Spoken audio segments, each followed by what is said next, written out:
Hello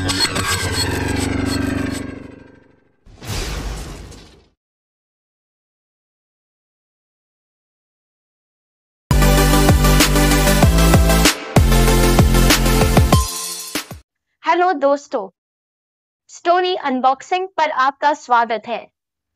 आज मैं आपके लिए लाई हूँ एक और मजेदार कहानी। तो इंतजार कैसा? चलिए शुरू करते हैं। एक राजा अपना राजपाट खो देता है। उसकी संपत्ति में सिर्फ 2 हीरे से जड़ी सोने की अंगूठियां, एक घोड़ी, एक बहादुर मादा कुत्ता और एक फलों का बाग है, जहां वो अपनी रानी के साथ रहता है। वो अपना दिन बगीचे में बागबानी करके बिताता है, जबकि रानी सूत और ऊन काटती है। वे खेतों की शांत एकांत जिंदगी में खुश है। उन्हें बस एक चीज की कमी खलती है, वो है औलाद। एक सुबह राजा समुद्र के किनारे जाता है और एक बड़ी लाल मछली पकड़ता है।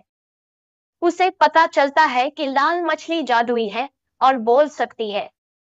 मछली कहती है अगर वो उसे छोड़ दे तो वो उसकी एक इच्छा पूरी कर सकती है। राजा उसको अपना सब हाल बता देता है कि उसको संतान की लालसा है। मछली एक और मछली पकड़ने को कहती है और राजा से मछली के शरीर को 4 टुकड़ों में काटने के लिए कहती है। सिर का ऊपरी हिस्सा, बीच का भाग, पूंछ और हड्डियां। वो अपनी रानी को सिर का हिस्सा दे, बीच का हिस्सा खुद खाए, पूंछ को घोड़ी और कुतिया को खिलाए और हड्डियों को बगीचे में दफना दे। राजा मछली के निर्देशों का पालन करता है। रानी ने 2 जुड़वा बच्चों, ज़ेरमा और हांडा को जन्म दिया।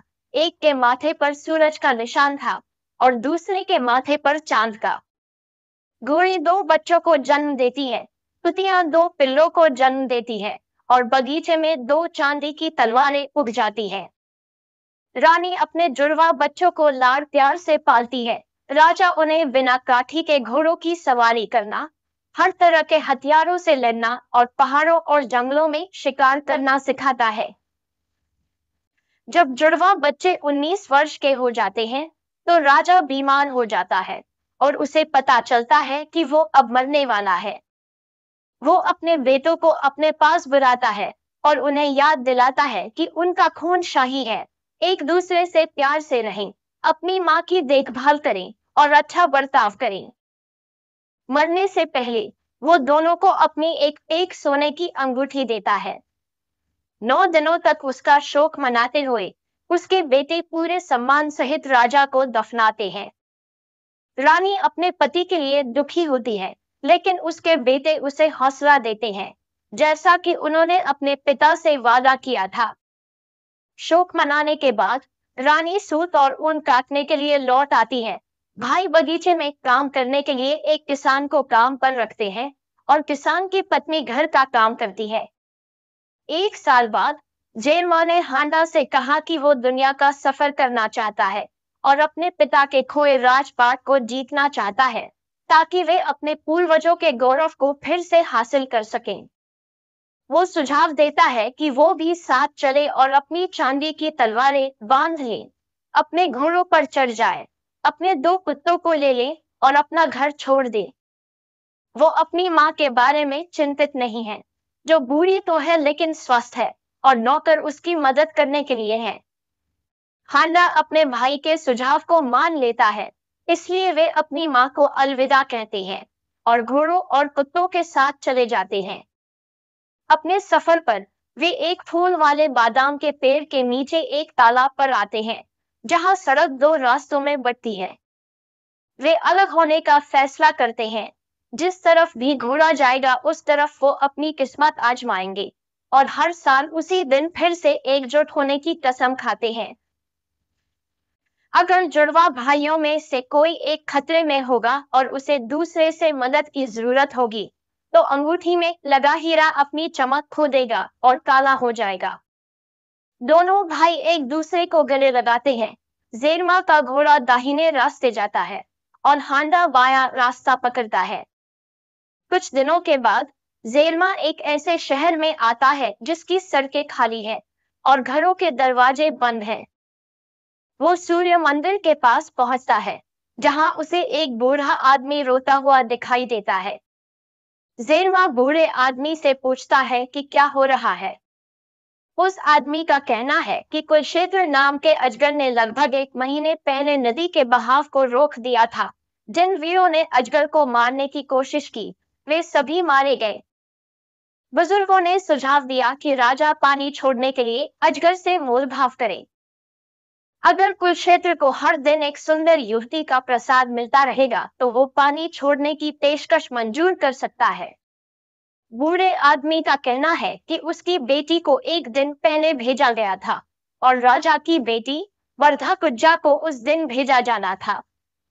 राजा अपनी बेटी की शादी उस इंसान से करने की घोषणा करता है जो अजगर को मार सके। ज़ेरमा ने बूढ़े आदमी से वादा किया कि वो उसकी बेटी का बदला लेगा और अपने जानवर साथियों के साथ चला गया। वो पहाड़ों में एक अंधेरी घाटी में पहुंचता है। नदी का स्रोत एक गहरी चौड़ी खाई है जहां अजगर रहता है। राजकुमारी लगभग बेजान होकर एक पत्थर से बंधी हुई है। ज़ेरमा की रगों में खून दौड़ने लगता है जब वो अधमरी राजकुमारी को देखता है। वो उसे देखती है और उसे अपनी जान बचाने के लिए चले जाने के लिए कहती है। ज़ेरमा इनकार कर देता है, घोड़े से उतरकर राजकुमारी को आजाद कर देता है। वो थककर अपना सिर राजकुमारी के घुटनों पर रख देता है और सो जाता है। दोपहर के समय पानी बढ़ने लगता है और राजकुमारी को एहसास होता है कि कुलक्षेत्र निकलने वाला है। वो ज़ेरमा को जगाना नहीं चाहती और रोने लगती है। ज़ेरमा के चेहरे पर एक आंसू गिरता है और वो जाग जाता है। वो अपने घोड़े पर बैठता है, हवा में चांदी की तलवार लहराता है और अजगर के आने का इंतजार करता है। पानी उबलता है और उसमें से कुलक्षेत्र के 7 सिर निकलते हैं। बीच वाला सिर सींग वाला है, जिसमें 7 नुकीले मुकुट है। उसके दांतों से जहर बहता है, उसकी कांटेदार जीभें फुसफुसाती है और उसके मुंह आग उगलते हैं। जब कुलक्षेत्र जमीन पर कूदता है, तो ज़ेरमा देखता है कि उसका शरीर बहुत बड़ी छिपकली जैसा है, जो लोहे की हड्डी से बना है। उसकी सर्पिन पूंछ में 9 गांठें हैं, जो कठोर शल्कों से ढकी हुई है। उसके पैर छोटे, चौड़े और मजबूत हैं, घुमावदार पंजे लोहे की तरह सख्त हैं। उसकी पीठ पर एक मछली जैसा पंख है, जो जंगली सुअर के दांतों की तरह एंटीना से खुलता और बंद होता है। उसके पंख चमगादड़ की तरह है, जो बाज से 9 गुना बड़े हैं। जब कुलक्षेत्र झपटने वाला होता है, ज़ेरमा और उसका घोड़ा उसके पास आते हैं। ज़ेरमा का कुत्ता पीछा करता है। ज़ेरमा अजगर पर हमला करता है, जबकि उसका कुत्ता उसे पीछे से काटता है। कुलक्षेत्र आग की लपटें उगलते हुए छटपटाता है। वो फुफकारता है, अपने दुश्मनों को काटने और उन्हें अपनी पूंछ से कुचलने की कोशिश करता है। घोड़ा उसे रौंदता है, उसके हड्डी के कवच में सेंध लगाता है और उसके शरीर की रक्षा करने वाले कवच को तोड़ देता है। ज़ेरमा ने अपनी तलवार से उसके सिर काट दिए, लेकिन सिर अजगर की गर्दन से फिर जुड़ गए। उसे एहसास होता है कि उसे मारने के लिए उसे उसका बीच वाला सिर काटना होगा। गरज और बिजली के साथ काले बादल घाटी को ढक लेते हैं। ज़ेरमा ने कुशलद्र के बीच वाले सिर को काट दिया। अजगर की गर्दन से तेज चीख के साथ उबलते काले खून और आग की लपटें निकलने लगी। बादल छंट जाता है, सूरज चमकता है और नदी फिर से बहने लगती है। ज़ेरमा ने कुलक्षेत्र की जीभें काट दी और उन्हें मुकुट वाले सिर के साथ काठी में रख दिया। वो अपने घोड़े और कुत्ते के साथ नदी में नहाया। ज़ेरमा राजकुमारी को घोड़े पर चढ़ने में मदद करता है और उसे शहर वापस लाता है, जहां उसका उत्सव और सम्मान के साथ स्वागत किया जाता है। इस बीच बरकुलपुर नाम का एक आदमी वुल्फबेली नदी के मुहाने से गुजरता है और मरे कुलक्षेत्र को देखता है। वो समझ नहीं पाता कि क्या हुआ था। उसने इनाम पाने के लालच में बचे हुए सिरों को काट लिया और एक बोरे में रख लिया। बरकुल को शहर में तब आता है जब ज़ेरमा और वर्धा कुब्जा की शादी हो रही होती है। वो सिंहासन के पास पहुंचता है, ऐलान करता है कि उसने कुलशेद्र को मार डाला है और इनाम का दावा करता है। राजा उससे अपने दावे को साबित करने के लिए कहता है और बरकुल को कुलक्षेत्र के सिर को बाहर निकाल देता है। जेरमा बताता है कि मुकुटधारी सिर और जीप तो मेरे पास है और उन्हें अपने काठी से बाहर निकालता है।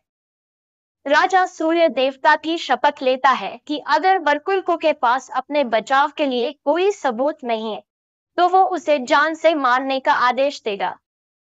बरकुल को जेरमा पर हमला करता है, लेकिन जेरमा उसे मार देता है।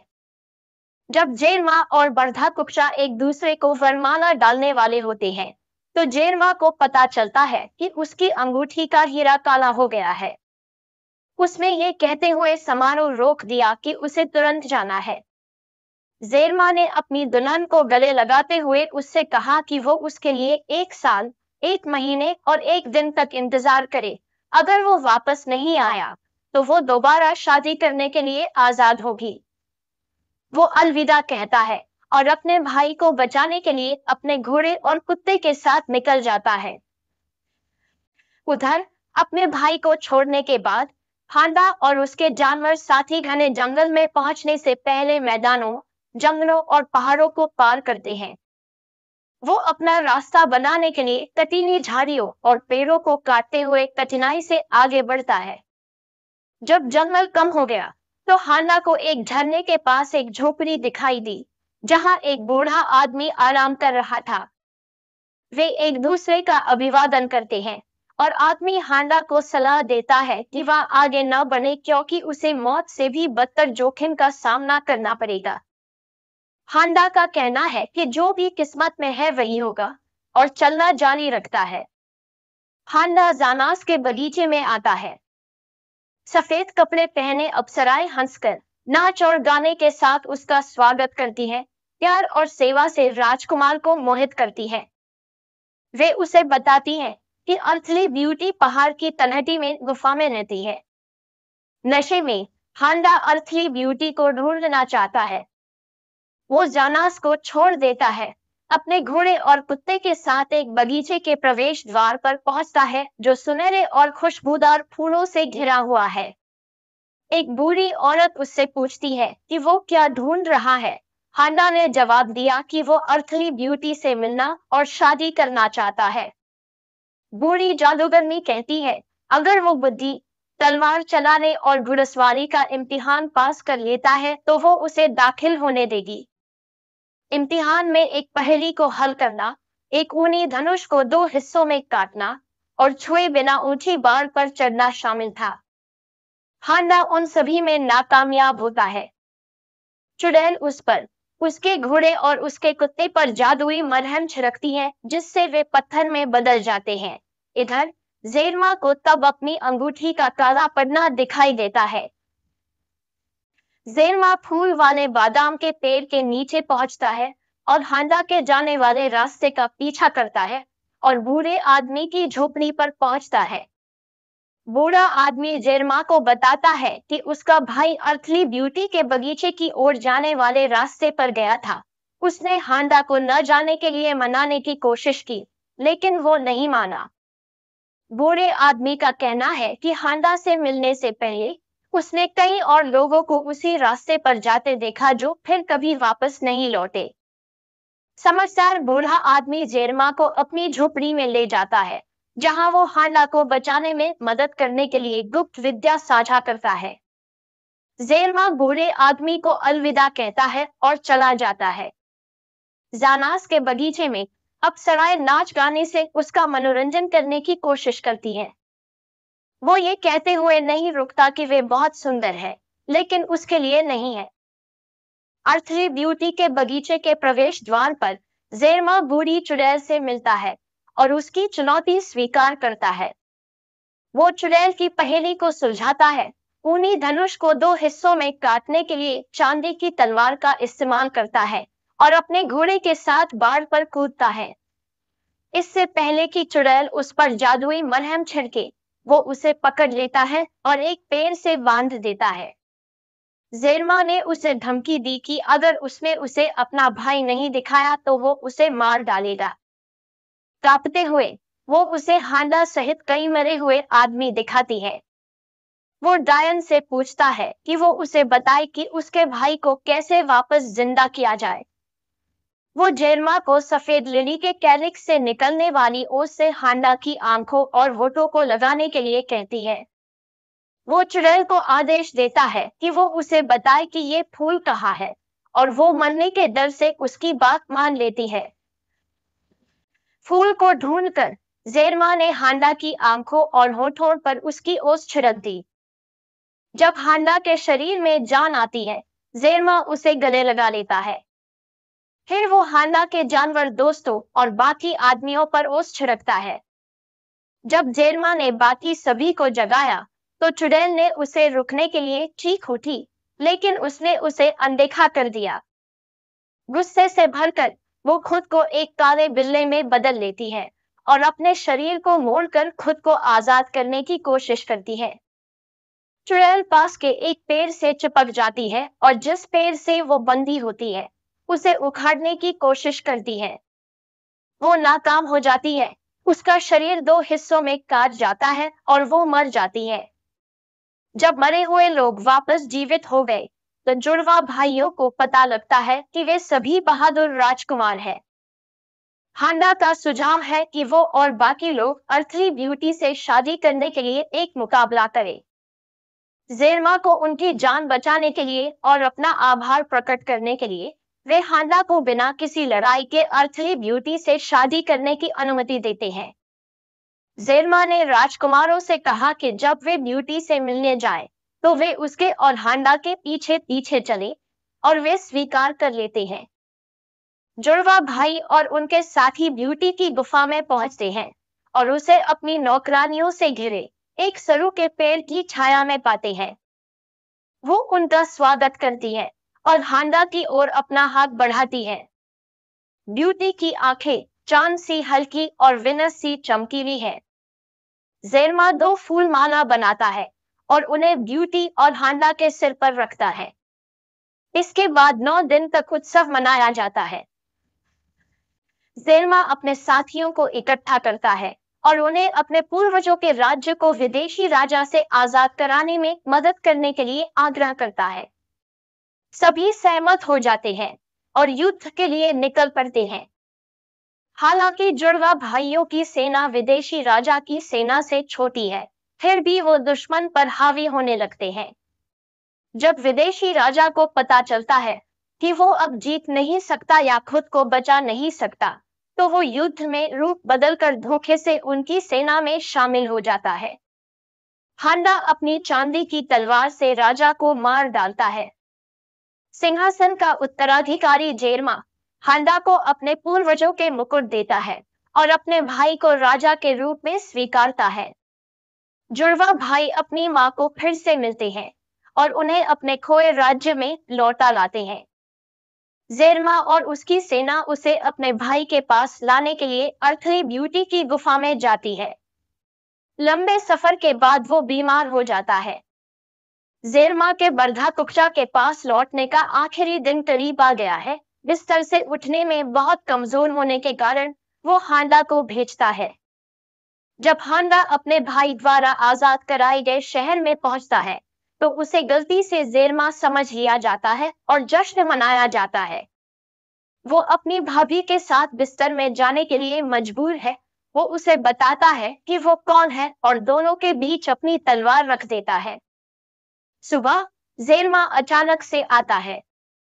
वो कमरे में दाखिल होता है और हांडा और बरधा कुज्जा को एक साथ बिस्तर पर देखता है। वो खुद को ठगा हुआ महसूस करता है और उन्हें नींद में ही मारने के बारे में सोचता है। इससे पहले कि वो हांडा को मारे, चांदी की तलवार को बीच में रखी देख लेता है। ये समझकर कि क्या हुआ होगा, वो हंसता है। इससे हांडा और बरधा कुज्जा जाग जाते हैं। जुड़वा भाई बरधा कुज्जा के साथ हांडा के राज्य में जाते हैं, जहां बरधा कुज्जा अपनी मां और हांडा की पत्नी से मिलते हैं। 3 महीने के बाद जेरमा और उसकी पत्नी घर लौट आते हैं।